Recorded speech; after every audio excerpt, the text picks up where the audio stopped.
The Hidden Mysteries of History, Part 1. The Lost City Beneath the Sands. There are places in the world that have been swallowed by time itself. Cities that rose in glory and vanished without a trace. Some call them legends, others warnings. But among all those lost cities, one stands apart. A city so mysterious, so deeply buried beneath the sands of Arabia, that for centuries people believed it was only a myth. They called it Iram of the Pillars, the Atlantis of the desert, a city built for kings and destroyed by the heavens. The story begins in one of the harshest places on earth, the Rub al-Khali, the empty quarter, a sea of sand so vast, so lifeless, that travelers once said no man could cross it and return alive. And yet, hidden beneath its endless dunes lies a secret older than history itself. For thousands of years, Bedouin tribes spoke of a city buried deep in the desert, a city of shining towers where caravans carrying incense, gold, and silk once passed through. A place of power and arrogance, where men turned away from the path of faith and were punished for it. They were giants, powerful, proud, and wealthy beyond imagination.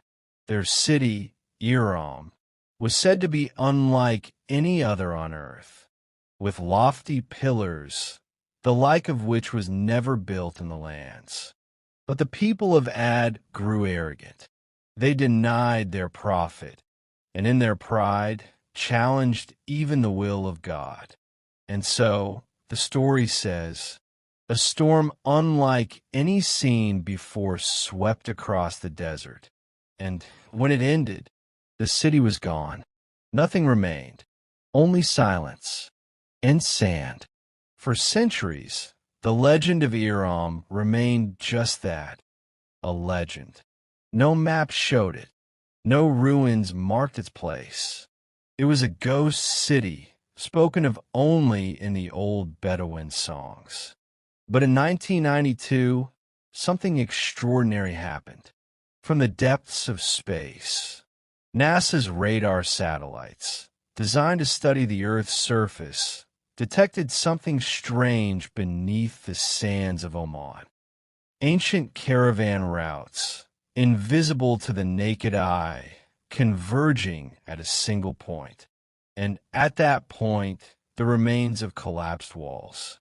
Stone foundations, artifacts buried deep below. Archaeologists were stunned. Had they finally found Ubar, the Atlantis of the sands? They dug, and what they uncovered was both fascinating and terrifying. A fortress built on the edge of a massive sinkhole. Traders once came here to sell frankincense, a treasure more valuable than gold in the ancient world. But one night, the ground beneath the city gave way. The entire settlement collapsed into the earth. Gone, swallowed by the desert itself. Was it a natural disaster or divine punishment? Just as the ancient texts had warned. Even today, scientists are unsure. Some say shifting limestone caused the collapse. Others whisper that the timing, the legend, the destruction was no coincidence. But perhaps the truth of Ubar lies not in what we see, but in what it teaches us. A city of wealth and arrogance. A people who forgot their humility, and a storm that erased them from history. They thought they could defy time, but time always wins. Even now, travelers who cross the empty quarter say the desert sometimes speaks, that when the wind is right, they hear distant bells and voices carried on the sand. Some claim they've seen pillars rising from the dunes, only to vanish again when the sun shifts. Maybe it's just a mirage. Or maybe it's the city calling out across eternity. The lost city beneath the sands is not just a story, it's a warning written in dust for all who forget that even empires can disappear overnight. Part 2. The city that vanished into stone. There are cities that live beneath the earth, and there are cities that were the earth, carved not from bricks or mortar, but from living rock itself, hidden between crimson cliffs and veiled by time. This is one of them, a city of kings, traders, and ghosts, a place once called the gateway to the afterlife, and later simply Petra. Deep in the mountains of southern Jordan lies a valley unlike any other. To reach it, you must walk through a narrow gorge. The sick, a passage so tight that sunlight barely touches its walls. And as you walk, the sound of your own footsteps becomes your only companion. Then, suddenly, the rock opens up, and before you stands something almost divine. The treasury, or Al-Khazna, a temple carved with impossible precision, glowing red and gold in the morning sun. Petra was not built. It was sculpted. Every wall, every arch, every stairway, cut directly into the sandstone cliffs. An entire city of tombs, palaces, and temples, hollowed from the bones of the earth itself. For centuries, it was the pride of the Nabateans, an ancient Arab civilization that ruled the trade routes between Arabia, Egypt, and the Mediterranean. They controlled the flow of gold, spices, and the most precious of all, water, that captured every drop of rain. To their enemies, Petra seemed to be protected by magic, an oasis carved into stone. But as the city grew in wealth, it also grew in pride. Travelers spoke of rituals performed beneath the treasury, of offerings made to forgotten gods of rock and sand, whispers of voices that echoed from the cliffs at night, as if the stone itself was alive. Then something happened. No one knows exactly when or why. Petra began to die. Trade routes shifted. Earthquakes struck, and slowly the people vanished. By the 7th century, Petra, once the beating heart of Arabia, was gone, swallowed not by sand, but by silence. For more than 1,000 years, only Bedouins knew of its existence. They called it the Rose City after the color of its cliffs, and kept it secret from outsiders, until in 1812, a Swiss explorer named Johann Ludwig Burckhardt, disguised as an Arab pilgrim, stumbled upon it. When he saw the treasury rise from the rock for the first time, he wrote, "I felt as though I had found a dream carved into the mountain." Since then, Petra has revealed her beauty and her secrets. Ancient tombs filled with inscriptions, temples aligned perfectly with the stars, channels that still carry water after 2,000 years. But beneath the beauty, there's something darker. Geologists have found chambers beneath the treasury, sealed, unmapped. Local legends warn that whoever disturbs them hears whispers of the past. Some even claim that on certain nights, when a moonlight hits the cliffs just right, shadows of the old priests appear on the walls, still guarding their eternal city. Maybe Petra's true mystery isn't how it was built, but why it was forgotten. A city of stone that outlasted its people. A warning carved in red rock that even the mightiest civilizations can fade into silence. Petra, the city that vanished in a stone. It was never truly lost. It was only waiting for someone to listen. Part 3. The Cursed Labyrinth of Crete. There are stories that refuse to die. Legends so old that they blur the line between myth and memory. This one begins not in the desert, but beneath the blue skies of the Aegean Sea, an island of olive trees and ancient gods, a place where myth and history walk side by side. Crete, the cradle of the Minoan civilization. Long before Athens and Rome rose to power, there was Crete, a world of palaces, frescoes, and labyrinthine halls. Its heart was Knossos, a city so advanced, it seemed almost modern. Multi-storied buildings, plumbing systems, vibrant art that captured life, color, and ritual. But behind that beauty lay a legend that would haunt history for 3,000 years. The tale of the labyrinth and the creature that lived within it. According to ancient Greek stories, King Minos of Crete built a great maze beneath his palace, designed by the master inventor Daedalus. In its center lived a monster, half man, half bull. The Minotaur, born from a curse of the gods. The Minotaur fed on human flesh.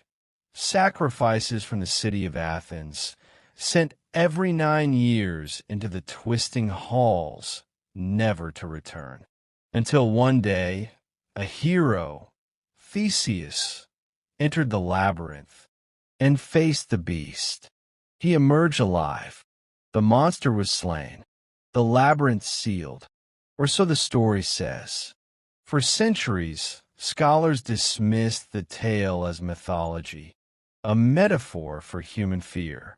But deep beneath the ruins of Knossos Palace, archaeologists began finding something strange. Passageways that led nowhere. Rooms built upon rooms. Walls twisting like a spiral, impossible to map. The deeper they dug, the more the palace resembled the legend itself. A labyrinth, not of magic, but of stone. The Minoans vanished around 1450 BCE. No one knows exactly why. Some say earthquakes destroyed their cities. Others believe a volcano, the eruption of Thera, brought their empire to ash.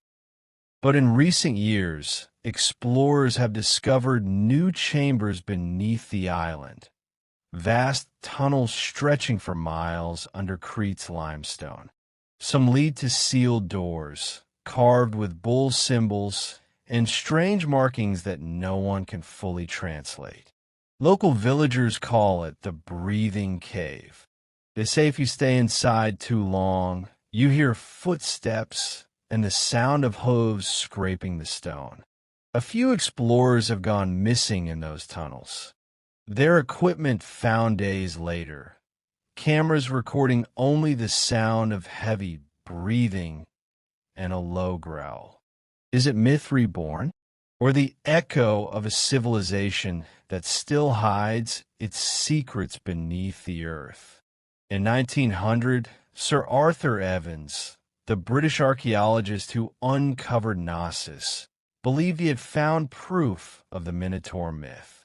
He discovered ceremonial rooms decorated with bull horns and frescoes showing a ritual, bull leaping, where youths would spring over charging bulls as an offering to the gods. Was the Minotaur just a symbol of this ritual? A warning of human arrogance and sacrifice? Or was there something more? Some ancient texts speak of the beast that walked upright. Others mention dark rites performed beneath the palace, where prisoners were taken and never returned. Maybe the labyrinth was never a prison for a monster. Maybe it was a mirror, a reflection of humanity's fear of what lies within itself. But the story doesn't end there. In 2018, a team of Greek archaeologists uncovered a hidden burial chamber near Knossos. Inside, a stone sarcophagus decorated with bulls' heads and spirals, the same symbols found in the deepest tunnels. Tests showed the tomb was older than the palace itself, older than history remembered. Was this the resting place of a forgotten ruler, a priest, or something not entirely human? No one knows. The chamber was resealed, and since then, the excavation site remains closed to the public. But some who worked there claim the air inside was thick, charged as if alive. And one man swore he heard something move beneath the ground. Perhaps the labyrinth was real. Perhaps it still breathes under Crete's ancient soil. Because every legend, no matter how impossible, comes from a memory someone was too afraid to forget. The cursed labyrinth of Crete, where myth and history meet, and the line between man and monster disappears. Part 4. The Frozen Tombs of Siberia. There are places on Earth where time itself seems to sleep, where the cold holds everything, memory, flesh, and legend, perfectly preserved. Far to the east, beyond the Ural Mountains, lies one of those places, a land of endless tundra and ancient silence. Siberia. Here, beneath layers of permafrost and frozen soil, lie tombs older than the pyramids, untouched for thousands of years. Burial mounds that guard the secrets of forgotten tribes. And among them, one discovery changed everything. They call her the Princess of the Ice. In 1993, on the remote Yukok Plateau, a team of Russian archaeologists uncovered a burial mound beneath the frozen ground.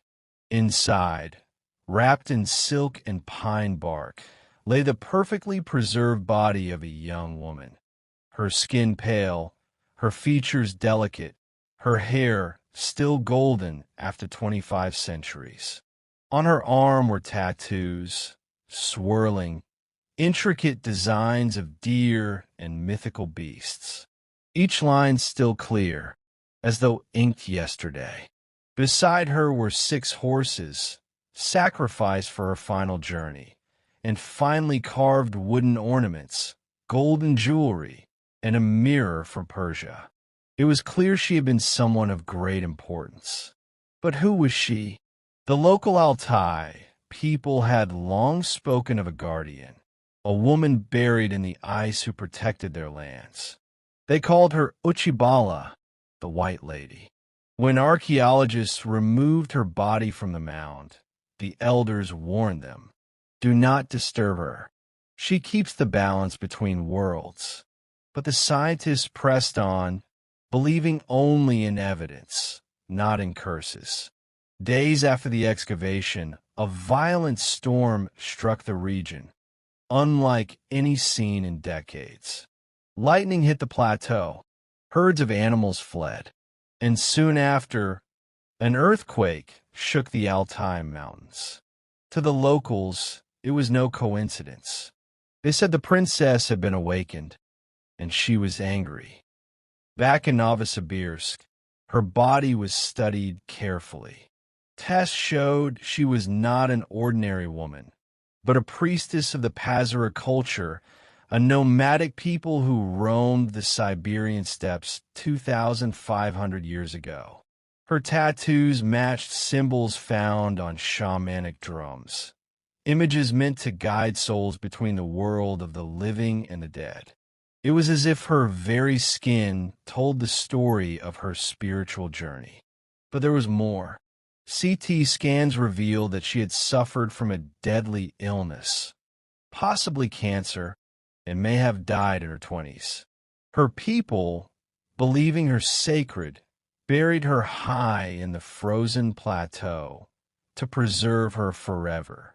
And they succeeded. The ice became her tomb and her protection until modern hands broke the seal. Years later, scientists tried to return the princess to her homeland. But every attempt was marked by strange coincidences, accidents, broken trucks, sudden blizzards. Some refused to transport her, fearing what might happen next. When she finally was reburied in the Altai, a rainbow appeared across the tundra, a rare and haunting sight in that frozen land. The elders said softly, "She's home again. The land can sleep." To this day, the Princess of the Ice remains one of the most mysterious discoveries in archaeology. A woman preserved by nature, marked by myth, and surrounded by inexplicable events. Was she truly a shaman who bridged the worlds? A healer? A ruler of an ancient tribe long forgotten? Or was her story twisted by fear and legend, until science and spirit became one and the same? Maybe the truth lies somewhere beneath the frost, in the silence between life and death. A message from a time when humans believed that souls could walk through ice, and the earth itself could remember. The Princess of the Ice. She did not die. She only waited for the world to remember her name. Part 5. The Sunken Temples of India. There's cities that burn to dust, and there's cities that drown beneath the waves. Lost not to time, but to the sea itself. Off the coast of Gujarat, India, beneath the restless waters of the Arabian Sea, lies one such place. A city older than any empire, and more sacred than legend itself. They call it Dwarka, the city of the sea, the kingdom of Lord Krishna, and perhaps the greatest underwater mystery in human history. For thousands of years, Hindus have sung of Dwarka, the golden city built by the divine ruler Krishna, where palaces sparkled with jewels and streets were lined with gold. It was said to be a place of beauty and power, unmatched on earth. But according to the ancient text Mahabharata, when Krishna departed from this world, the gods unleashed the sea. The waves rose higher and higher, until the city vanished beneath them, swallowed by the ocean. For millennia, Dwarka was believed to be only a myth, a story meant to remind us that even divine glory cannot escape the tide of time. But then in 1988, everything changed. Marine archaeologists from India's National Institute of Oceanography began exploring the waters off the coast of modern-day Dwarka. What they found beneath the waves stunned the world. Scattered across the seabed were massive stone walls, perfectly cut blocks arranged in geometric patterns, ancient pillars, fragments of pottery, and long, paved streets that stretched toward the deep. Carbon dating revealed something extraordinary. These structures were over 9,000 years old. That would make Dwarka one of the oldest cities ever discovered, older than Mesopotamia, older than Egypt, older even than the pyramids themselves. How could such a city exist and disappear without leaving a trace in history? Some scientists argued that these were natural formations. Others insisted they were man-made, remnants of an ancient civilization wiped out by rising seas after the last ice age. But for believers, there was no doubt. The scriptures had spoken, and the ocean had finally given back its secret. Divers reported seeing stone steps leading down into darkness. And in the sand, they found anchors, pottery shards, and small idols made of bronze and terracotta. each piece whispering the same message. This was once a city, a living world, and now it sleeps beneath the tide. But Dvarka's mystery runs deeper than archaeology. Some locals believe that the city is still alive, that certain times when the moon is high and the sea is still, the bells of Krishna's temple can be heard ringing from below. Fishermen speak of lights flickering under the waves, as if lamps are still burning in the sunken streets. Scientists call it bioluminescence. The faithful call it memory. To this day, expeditions continue to map the underwater ruins. Advanced sonar scans reveal symmetrical structures, stairways, and what appear to be harbor walls. Proof of a highly developed urban culture. If true, it would mean that Indian civilization began far earlier than history records. That the people of Dvarka were masters of engineering, astronomy, and the sea, thousands of years before the rise of known ancient empires. But perhaps the greatest question is not when Dvarka was built, but why it was lost. Did the sea rise to claim it naturally, as the earth warmed after the Ice Age? Or was there something else? A cosmic design, a divine ending written in the same stars Krishna once ruled beneath? In every culture, the flood appears, the story of a world cleansed by water. Perhaps Dvarka is not just a city, but the memory of a time when gods walked among men. Maybe the truth still lies below, buried beneath centuries of coral and silence, waiting for a diver brave enough to descend into the past and listen. Dvarka, the drowned kingdom, a city of light swallowed by the sea, a reminder that even the holiest places can fall, and that sometimes the ocean remembers. More than we do. Part 6. The watchers beneath the Andes high in the mountains of southern Peru, where clouds touch the stone and silence feels alive. There stands a doorway carved into the rock, a doorway that leads nowhere, and yet everywhere. The locals call it Puerta de Hayumarca, the gate of the gods, a portal not built for mortals, but for something far older. For centuries, travelers crossing the Andes have spoken of a strange structure near Lake Titicaca, a vast rock face, with a perfectly carved rectangle at its center, 7 meters high. No inscriptions, no chambers behind it, just a flat wall and a hollow in the middle, as though it once held something or someone. The Aymara people say the gate was built long before memory, by beings who descended from the sky in great chariots of light. They taught men how to shape stone, how to move mountains, and how to speak with the stars. And when their time was over, they passed through the gate back to the heavens.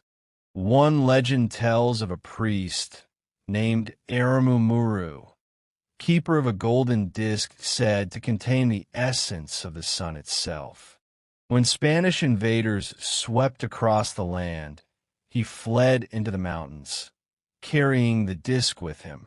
At the gate, he placed the disc into a small depression at the center of the doorway. Witnesses said lights surrounded him, brighter than the sun, and when it faded, he was gone. The gate was solid once more. Modern explorers who visit Hayumarca describe strange sensations. Many say they feel energy vibrating in their bones. Some lose consciousness for seconds at a time. A few claim to see flashes of light or hear a deep hum within the stone, as though something beneath the mountain is still alive. In 1996, Peruvian scientists measured unusually high electromagnetic readings around the gate, unlike anything found in the surrounding rock. No explanation has ever been confirmed. Is it a portal, an unfinished temple, or a monument built to honor the memory of the gods that once walked these peaks? The Incas believed Lake Titicaca was the birthplace of creation, where the first gods emerged from the waters to bring light to the world. Some legends even connect the Gate of the Gods to the stars themselves, part of a vast network of sacred sites across the Andes, aligned perfectly with the constellations of the night sky. From above, the mountains form patterns, serpents, eagles, and suns, carved not by chance but by design. Archaeologists say the site dates back thousands of years, yet the stone is cut with a precision impossible for its age. The edges are smooth, almost polished, as if melted by heat. No tools from that time could have done this. Who then shaped this gate? And why does it stand alone in the middle of nowhere, facing nothing but the open sky? Local shamans say the gate is still active, a passage between worlds that only reveals itself to those who carry pure hearts and ancient blood. They say the mountains guard it, and that those who come seeking power never return. In the quiet of night, when the air grows thin, they claim a blue mist rises around the stone. Within it, shadowy figures appear, tall, luminous beings watching from beyond. The people call them the Watchers. Scientists dismiss these stories as superstition, but there is something about Hayu Marca that defies reason. No one knows who carved it, no one knows when, and yet it aligns perfectly with other sacred sites, Tiwanaku, Cusco, Machu Picchu, as though they form a map or a warning. What were the ancients trying to tell us? That the gods once walked among men? Or that they left and may one day return? Sometimes the mysteries of the world do not lie in ruins or relics, but in doorways waiting to be opened. Maybe Puerta de Hayu Marca isn't a gate to the past, but to what comes next, the Watchers beneath the Andes, the Gate of the Gods, a place where stone remembers light, and time itself holds its breath. Part 7. The Tombs That Should Not Exist.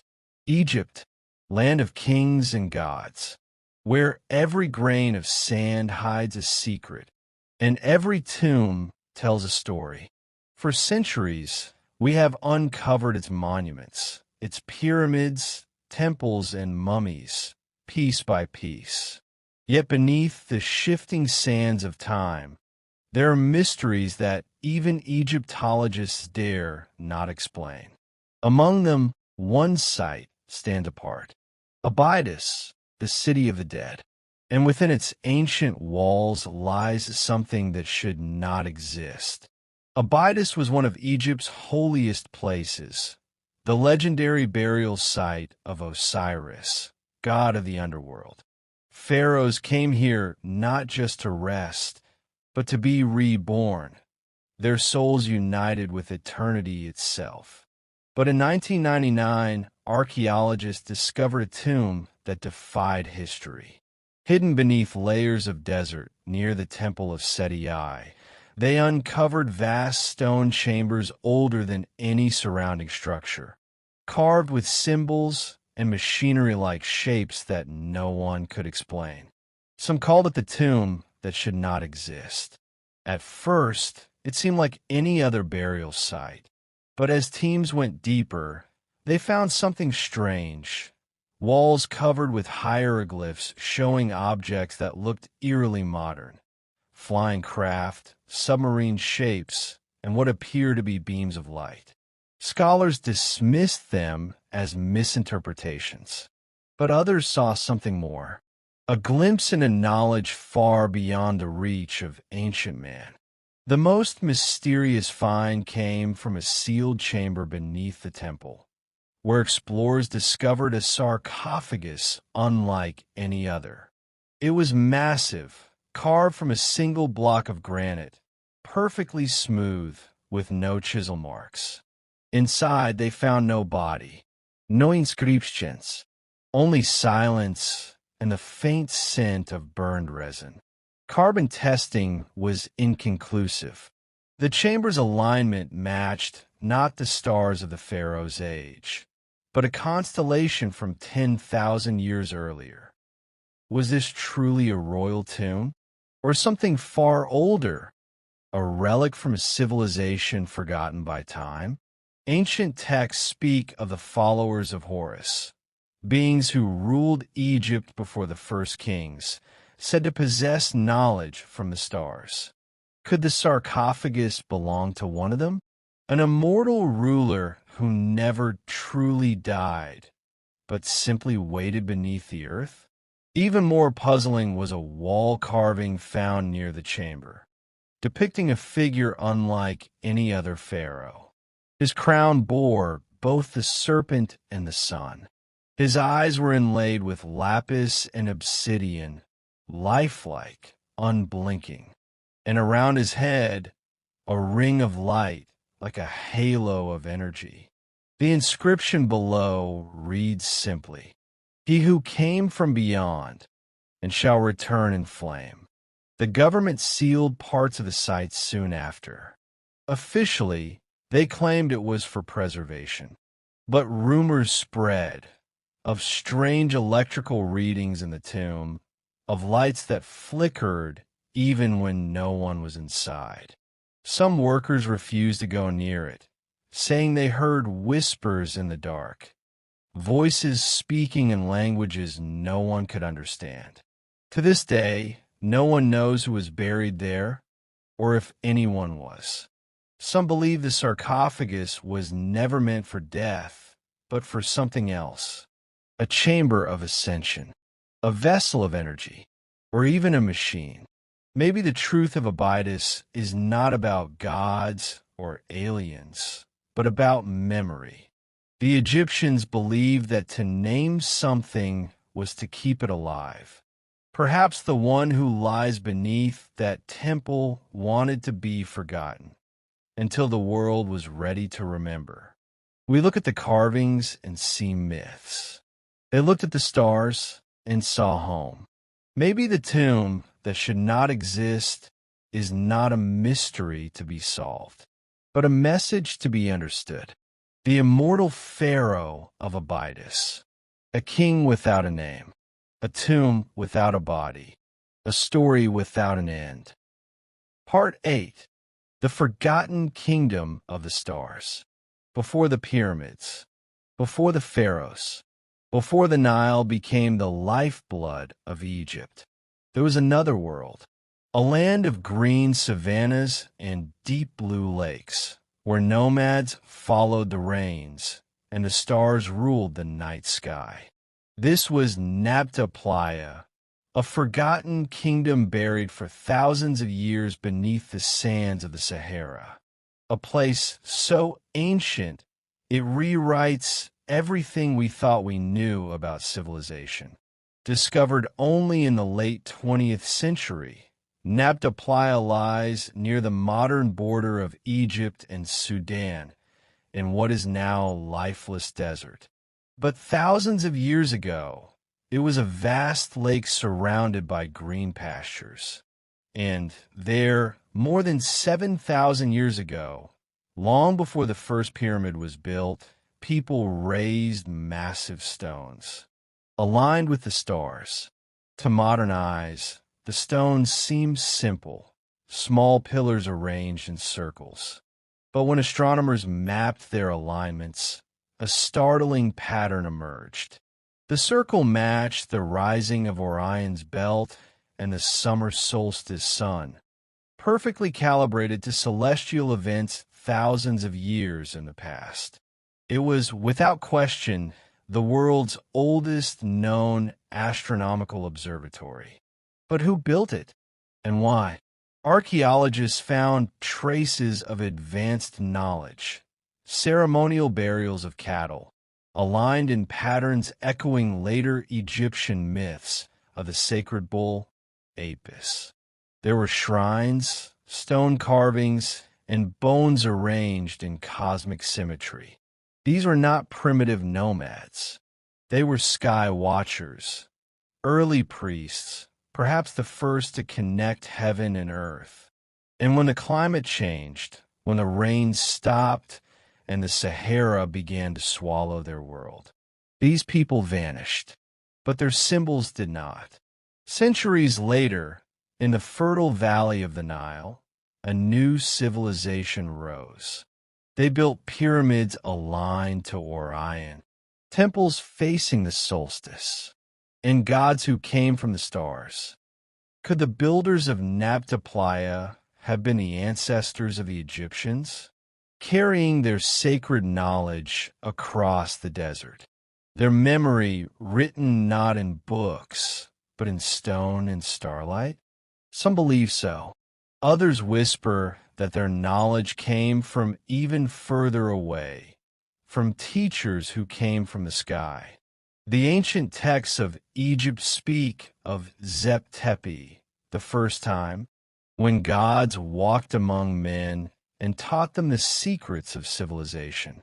Was Zep-Tepi a myth, or the distant memory of Nabta Playa?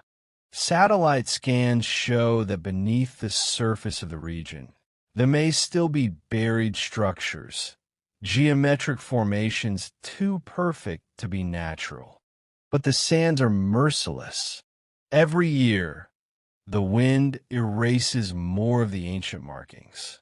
Soon, nothing may remain, and with it, perhaps, the first chapter of human history. For every civilization that rises, another falls. Yet their stories echo through time, in stone circles, in forgotten carvings, in the silent alignment of stars. The people of Nabta Playa looked to the heavens not in fear, but in understanding. They knew the stars were not distant. They were destiny. The forgotten kingdom of the stars may be gone, but its light still shines, reflected in every temple, in every pyramid, and in every human eye that still dares to look up and wonder. Part 9. The Whispering Stones of Malta. In the heart of the Mediterranean, between the shores of Europe and Africa, lies a small island, sunlit, peaceful, and older than history itself. Malta, a place of secrets, a crossroads of gods and men. But beneath its golden cliffs and narrow streets lies something extraordinary, a mystery that predates even the pyramids of Egypt. Here, carved into the living rock, stand the oldest stone temples in the world. Structures so ancient, so precise, and so powerful in their design, that even today, no one truly knows who built them or why. More than 6,000 years ago, long before pharaohs or kings, an unknown people arrived on these islands. They left behind no names, no written language, only stone. Massive blocks, some weighing over 50 tons, arranged in perfect harmony with the sun and stars. They built Gantija, the Temple of Giants, its name a whisper from the past, as if even the islanders could not believe humans had made it. Inside, the walls curve like the body of the earth, a design found nowhere else in the ancient world. Altars, carvings, and mysterious spirals decorate the chambers. And in the center of one temple, a statue of a woman. Massive, headless, timeless. The mother goddess, bringer of life and death. Who is she? And what power did these temples once hold? Some believe they were places of worship, temples of fertility and renewal. Others say they were astronomical observatories, aligned to the rising of specific stars, tracking the seasons and the heavens above. But there is another theory, darker, older, that the temples were not made for humans at all, but for the gods themselves. When explorers entered the Cephalleni Hypogeum, an underground temple carved 3 stories beneath the earth, they discovered something even more unsettling. Chambers and tunnels connected like veins, built with mathematical precision. And in one, the oracle room, a perfect acoustic design. When a voice speaks within, it resonates at exactly 110 hertz, a frequency that causes the human body to vibrate, triggering trance, fear, or awe. Modern tests reveal something strange. The hypogeum's air carries unique properties: low oxygen, high resonance, an environment that affects the human brain. Visitors report dizziness, visions, even hearing whispers, and always the same sensation, that they are not alone.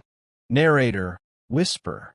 Perhaps the people of Malta understood something we have forgotten, that stone can speak, and memory can echo through time. Narrator, soft, reflective. Their civilization is gone. Their language is lost. But their temples still stand, perfectly aligned to the stars, as if waiting for someone or something to return. The whispering stones of Malta remind us the past is never silent. We have only forgotten how to listen. Researchers tested the sound. They found it could alter consciousness, as if the very stones were alive, whispering to those who entered. Some say this was no accident. The builders may have used sound not just for ceremony, but for communication between worlds. Narrator. But then, one day it all stopped. The builders vanished. No sign of war, no sign of invasion. The temples were sealed, abandoned, left to silence. And for nearly 2,000 years, no one returned. What happened to them? Did they leave because the island could no longer sustain life? Or did something far greater call them away? Legends say the goddess they worshipped demanded silence, that her followers became one with the stone, their voices still echoing through the chambers of the earth. Part 10. The Forgotten Architects of Stone Before the Pyramids. Before writing, before cities or kings, there was Göbekli Tepe, a place so old it should not exist.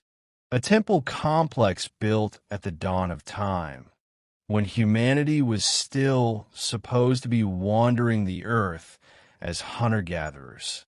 Yet here, high on a hill in southeastern Turkey, stand the remains of vast stone circles, carved and raised by hands that should not have known how. For thousands of years, Göbekli Tepe slept beneath the soil, hidden by the very people who built it. It was discovered by chance in 1994, when a shepherd found something strange sticking out of the ground. A carved stone, smooth and ancient. Archaeologists soon realized it was part of something far greater. They had found the world's first temple, built around 11,000 years ago, at a time when, according to history, civilization did not yet exist. Massive T-shaped pillars, some over 5 meters tall, arranged in perfect circles, each carved with the shapes of animals: lions, vultures, scorpions, snakes. Not random, but patterned, symbolic, almost as if each stone spoke a language of its own. No one lived here. No almas, no farms, no hearts. Only temples, raised by people who hunted, gathered, and built the impossible. How could such a people, with no metal tools, no wheels, and no cities, create this? Each pillar weighs as much as 20 tons and had to be moved, lifted, and set with mathematical precision. Archaeologists have theories, but some mysteries run deeper than stone. The carvings at Göbekli Tepe tell stories of creation, death, and the stars. Some researchers believe they depict constellations. A celestial map frozen in stone, marking a date over 12,000 years ago. Others claim one pillar shows a record of a comet strike, a cataclysm that ended the ice age and reshaped the earth. If true, then these people were not just builders. They were astronomers, observers of the heavens at the dawn of civilization. And then, one day it was all buried, deliberately, layer by layer. The builders covered their temples with earth, sealing them as if for eternity. Why? Was it ritual? Fear? Or something far greater? Something they wanted hidden until the right time? Some say Göbekli Tepe marks the site of humanity's first awakening, the moment when humans became aware of something beyond survival, a connection to the divine, to the cosmos, to memory itself. Others whisper of lost civilizations, of knowledge passed down from an earlier age. The site's precision, the scale, the art, it all hints at minds far ahead of their time. When we look at Göbekli Tepe, we do not see the beginning of civilization. We see the echo of something that came before, a lost chapter in our story, buried not by nature, but by human hands. Even today, the excavation is only beginning. Less than 10% of the site has been uncovered. Beneath the soil, countless temples still sleep, each one older than the last. And every time a new pillar rises from the dust, it challenges everything we thought we knew about who we are and where we came from. Narrator, perhaps the builders of Göbekli Tepe were not the first humans, but the last of something else, a memory from before the flood, a whisper from the age of forgotten stars. The forgotten architects of stone left no names, no kings, no words, only pillars and silence.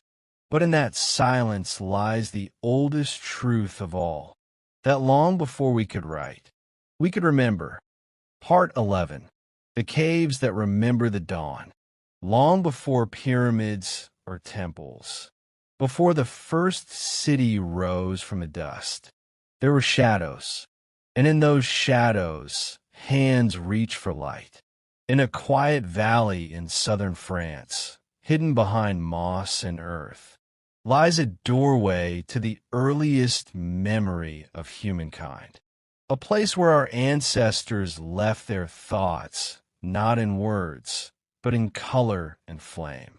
This is Lascaux, the cave of forgotten light. Narrator, discovered by chance in 1940 by 4 boys chasing a dog.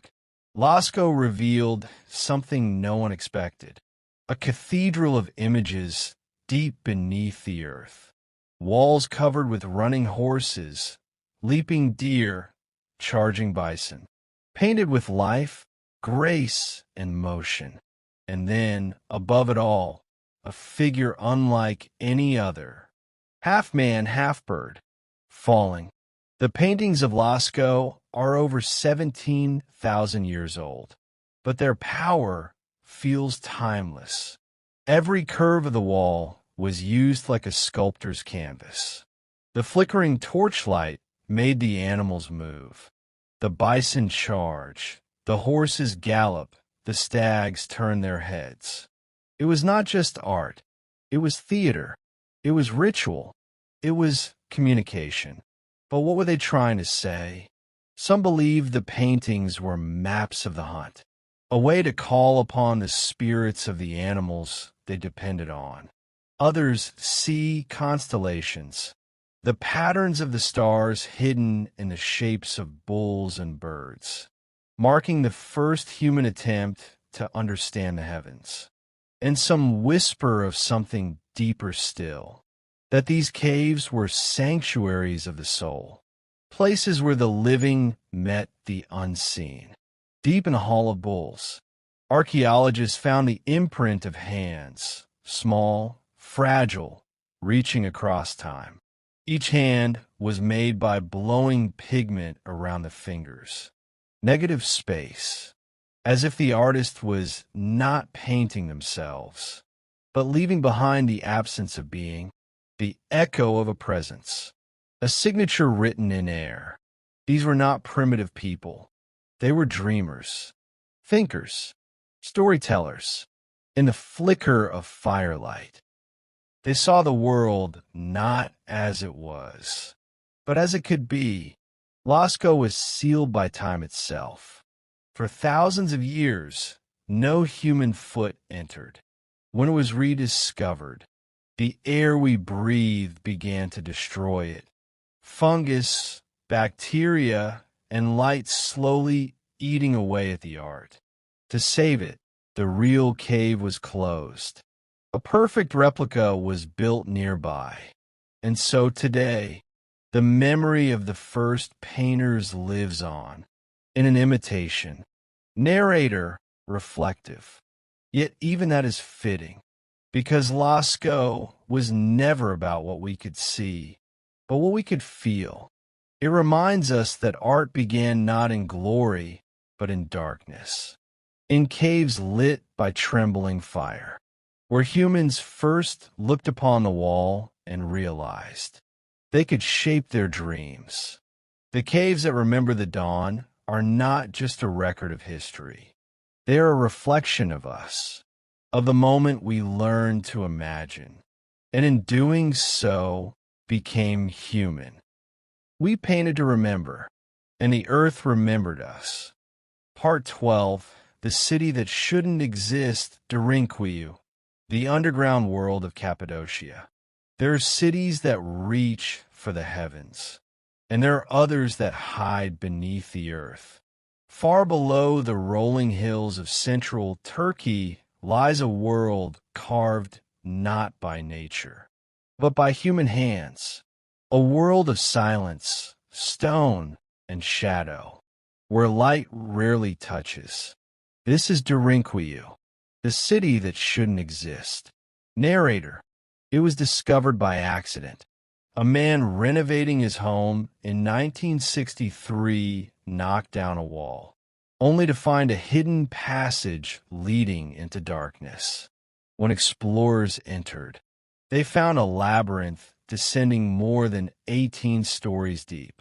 Tunnels, halls, stairways, carved entirely from solid volcanic rock, enough to shelter 20,000 people, along with their food, water, livestock, and even churches. But the deeper they went, the stranger it became. Ventilation shafts dropped hundreds of feet through the rock, cut so perfectly that air still flows freely even today. Massive stone doors, circular, each weighing several tons, could roll across corridors to seal entire level from the inside. It was not a cave. It was a fortress, a city beneath a city. Who built it, and why?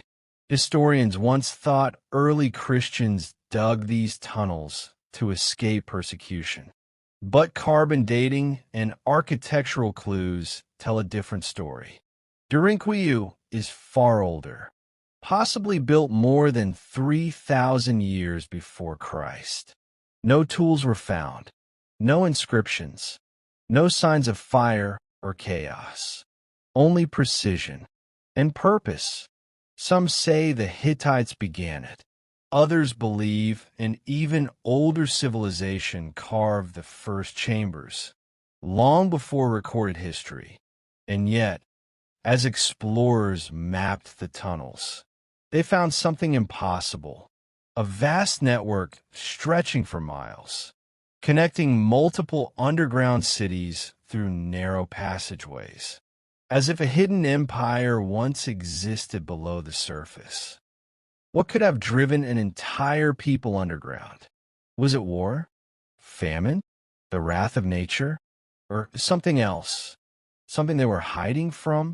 Ancient legends speak of a time when fire rained from the sky, and the earth itself turned against humanity.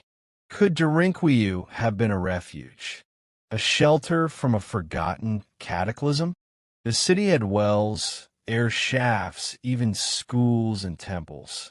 Everything a society would need to live without ever seeing the sun.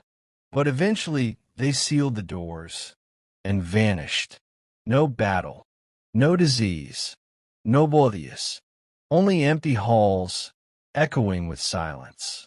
Today, Derinkuyu still stands, cool, silent, eternal. Its stone corridors stretch downward like veins into the earth, each level darker than the last. Modern lights illuminate its paths, but the shadows remember. Some visitors claim to feel watched. Others hear whispers in the air shafts, like breath rising from below. Perhaps Derinkuyu is more than a city.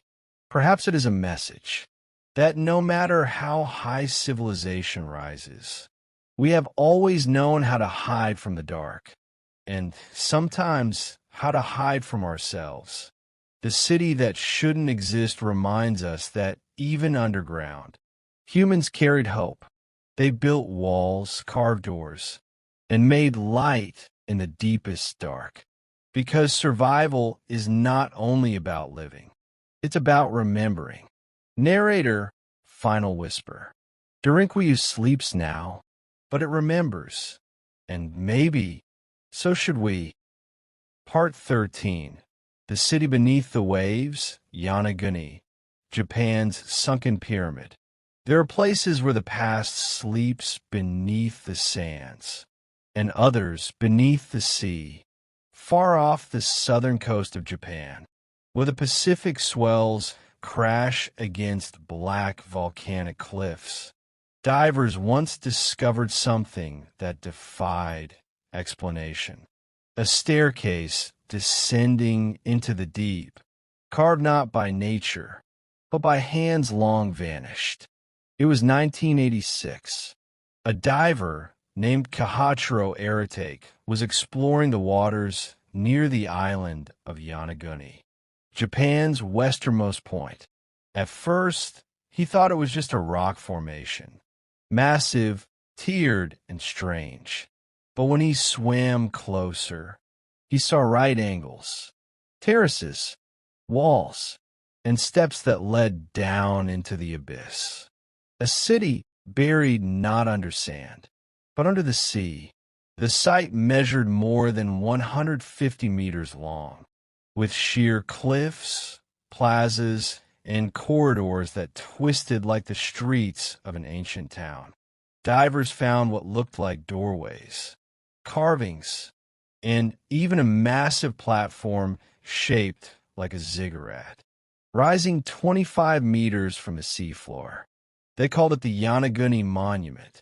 But the real question was, who built it and when?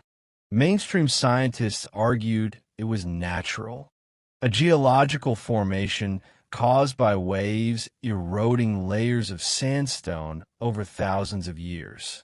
But others, geologists, archaeologists, even military divers, disagreed. The structure's edges were too clean, its angles too perfect, and its orientation matched the cardinal directions. Just like the pyramids of Egypt and Mesoamerica, could this be the ruins of a lost civilization, one that vanished when the seas rose at the end? Some believe Yanaguni may have been a spiritual site, a temple built to honor the sea gods, or a monument aligned with the stars. Others whisper of Lemuria, a mythical lost continent said to lie in the Pacific, a civilization erased by time and tide. But whether temple, tomb, or city, one truth remains. It was built by someone, and for something. Today, Yanaguni draws divers from across the world. They swim among its corridors, touch its sharp edges, and drift through its silent halls. Light ripples across its steps, revealing patterns that seem too deliberate to be chance, and too ancient to be remembered. Sometimes, divers say they feel watched. Others claim to hear faint drumming beneath the sea, like a ceremony still echoing through time. Perhaps the ocean is not a graveyard, but a library, and Yanaguni is one of its oldest books, its words written in stone and silence. If the monument truly is a city, it would mean human civilization began not 5, but 12,000 years ago, and that we've forgotten most of our own story. The city beneath the waves reminds us that time does not destroy, it only hides. And one day, when the tides shift again, the ocean may return what has taken. Until then, Yanaguni sleeps, watching, waiting. Part 14.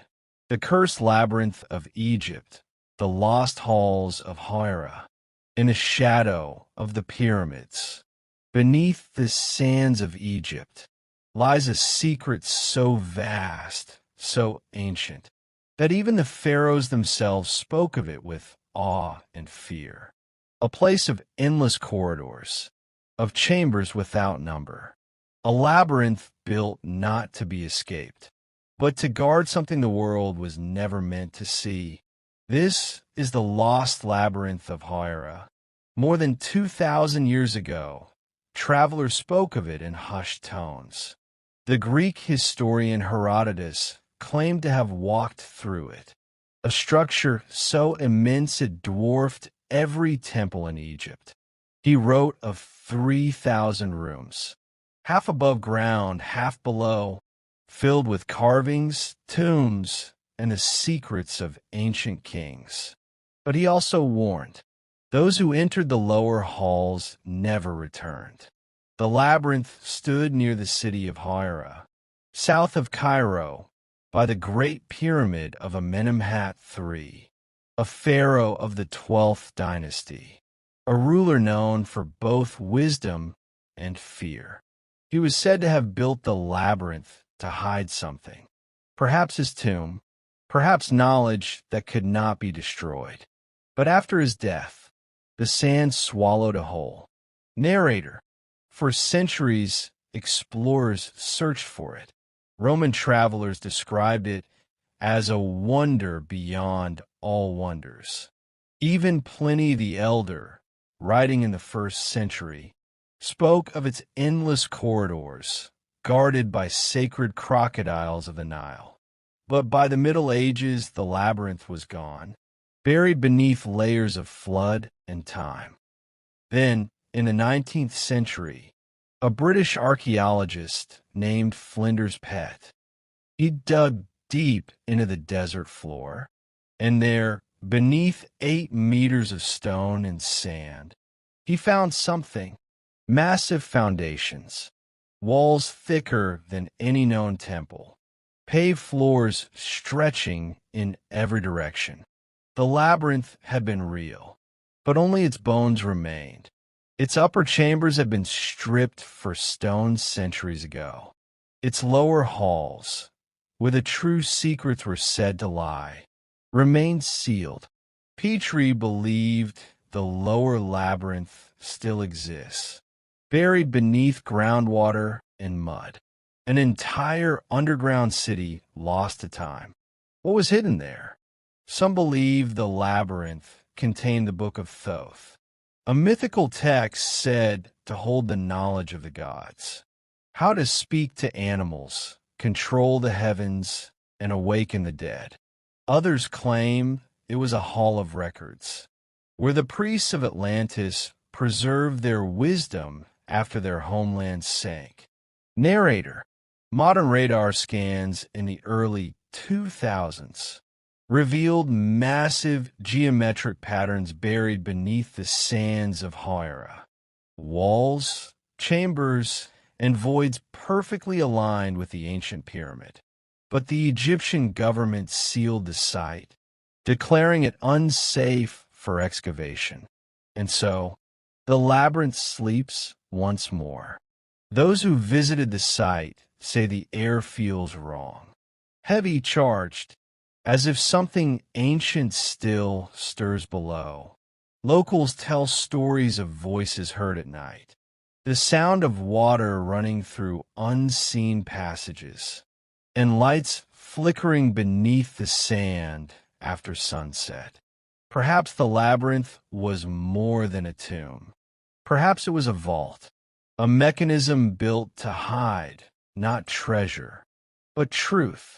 The truth of who built Egypt's first wonders. The truth of where their knowledge came from. Every civilization builds monuments to its faith, but only Egypt built one to guard its fear. The cursed labyrinth of Hira stands as a reminder that the deeper you dig into the past, the darker the secrets you uncover. Perhaps one day, the desert will give it back, the doors will open, and light will once again fall upon the halls of the forgotten. Until then, it waits, listening, dreaming beneath the sands. Part 15, The Forgotten Kingdom of the Stars. At nearly 4,000 meters above sea level, where the air is thin and time itself feels slower, the Bolivian highlands hold a secret older than the Andes themselves. A city of stone, a civilization that measured the heavens and built monuments aligned not to kings, but to the stars. This is Tiwanaku, the forgotten kingdom of the stars. Long before the Inca, before written history touched South America, there was Tiwanaku, a city built beside the mysterious lake Titicaca, where legend says the gods first descended to create humankind. For centuries, people believed these were mere myths, stories to explain ruins too ancient to understand. But when explorers rediscovered Tiwanaku in the 1800s, they found something that defied belief. Massive stone blocks, each weighing over 100 tons, cut with surgical precision, perfect geometric walls, and carvings that aligned exactly with celestial events. At the heart of the city stood a single monument, the Gateway of the Sun, carved from one colossal slab of andesite. It bears an intricate image of a god, his face surrounded by rays, and his hands holding staffs of thunder and life. Some say it is Viracocha, the great creator god who came from the stars. Others see something even older, a map of the heavens themselves, etched in symbols that still puzzle archaeologists today. The stones of Tiwanaku were not just placed, they were engineered. Tiny interlocking cuts join the blocks so tightly that even a razor blade cannot slip between them. Somehow, these builders achieve perfection, with no written language, no metal tools as we know them, and no wheels. How? Modern theories suggest advanced knowledge of mathematics and astronomy. The site's alignments mark solstices, equinoxes, and lunar cycles with stunning accuracy. a prehistoric observatory carved in stone. And perhaps the greatest mystery lies not in how Tiwanaku was built, but when. Traditional archaeology places it around 500 AD, but recent geological studies suggest the site may be much older, as old as 12,000 years, dating back to the end of the last ice age. If true, Tiwanaku would be one of the oldest civilizations ever known, a remnant of a world that vanished before history began. The gateway of the sun may once have stood at the center of a massive calendar, a cosmic clock built to track the ages of the earth. Its carvings tell of cycles, eras of creation and destruction, when the world is remade every few thousand years. And according to local prophecy, the next cycle is near. Today, the ruins of Tiwanaku still watch the horizon. The wind sings through its broken walls. Shadows move across its gates, as if the city itself still keeps time with the stars. Visitors say the air feels charged, as though the stones remember. Some report strange lights over Lake Titicaca, shimmering spheres that rise silently into the night sky, disappearing among the constellations. Perhaps Tiwanaku is not just a ruin. Perhaps it is a message, a reminder that humanity once looked upward, not for gods, but for guidance, that we once built in harmony with the universe, and then forgot. The forgotten kingdom of the stars still waits in the highlands, where the thin air touches eternity. And when the wind moves through the gateway of the sun, it sounds like a whisper from the past, calling us home,